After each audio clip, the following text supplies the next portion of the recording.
Gaffer, transfer window's close. We'll start with the signing that's put a smile on everyone's faces. Zach's back.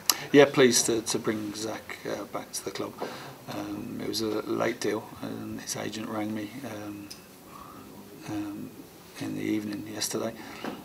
But he's walked back in today with a real spring in his step. You know, he's got a real passion for Bolton Wanderers Football Club, and that counts for a lot. And our supporters will be pleased to bring him back. I only worked with him for the first half of last season before we sold him to Forest.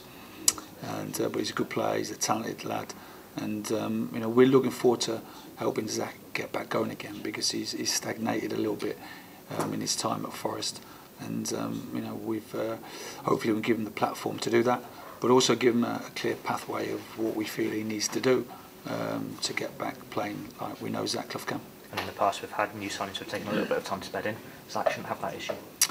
No, he knows obviously a lot of the players and you know, everybody around the training ground, and yeah, no, he's like a breath of fresh air bringing Zach back in today.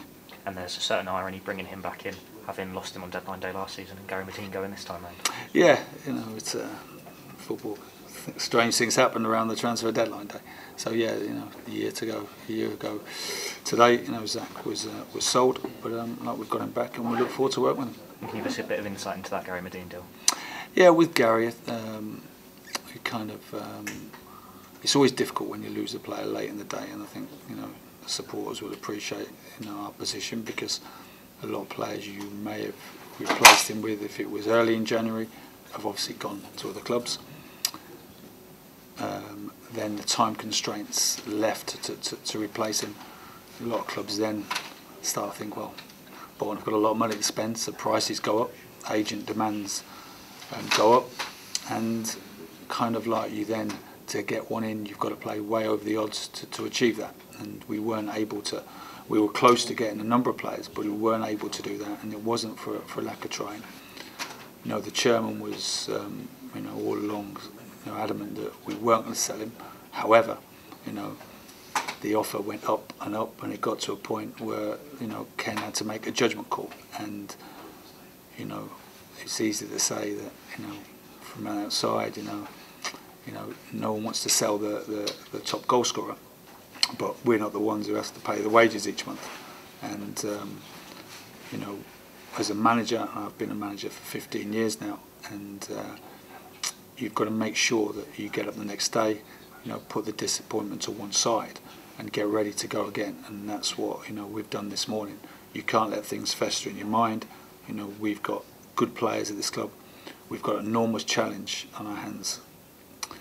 But if you go back to the summer, when before a ball was kicked, everybody had written us off. You know, we were the only club in the division who hadn't spent a single penny. The bookies had us favourites to go down. After the start we had, bookies had stopped taking bets on us. We were the outright favourites to go down. We've managed to kind of get ourselves in a position where we're in the group of teams like we aim to do. Now selling Gary, people will be writing us off again. So what a challenge for everybody, you know, in terms of the staff and all the players, to prove everybody wrong. And if we do manage to achieve our ultimate goal, then that will be a great achievement from everybody connected with the club. And Gary's departure gives opportunities to the likes of Aaron Wilbraham, Connor Hall, Adam Lafondra, and Tyler Walker, who's also come in. Yeah, Tyler's come in. He was a player we looked at. We found out he was available last weekend. We're going to bring him in, obviously, you know, to you know, if Gaz was staying, you know, he's certainly not a replacement for Gary. And then as the week progressed, you know, and the Gaz thing gained momentum, we just continued with that deal anyway. And yeah, no, we're pleased with Tyler. He'll be a good addition. And like you say, there's players in the squad. One or two may have thought they were going to go on loan, but none of those deals materialised for us. But now, once the clock struck 11, everybody who's here is with us, and has got to be ready to make a contribution, because we're going to need everybody. And I said to the lads today that, you know, what is key, that the professionalism is maintained on the training pitch, which the lads have shown day in, day out, and we keep that going. And if we do, and we stick together, and we show the same work rate we've showed throughout the season, then we'll have a good chance. You've had to play a waiting game with the two West Ham lads. Rhys Burke's back, Josh Cullen isn't. What happened there? Yeah, obviously we were kept in the loop with West Ham. You know, and David Moyes rang me yesterday to inform us that Reece could come back, but he wanted to keep Josh, and he's been short on numbers himself. He's had a lot of games, a lot of injury problems, and but we were pleased that West Ham kept us informed, and we're delighted to get Reece back.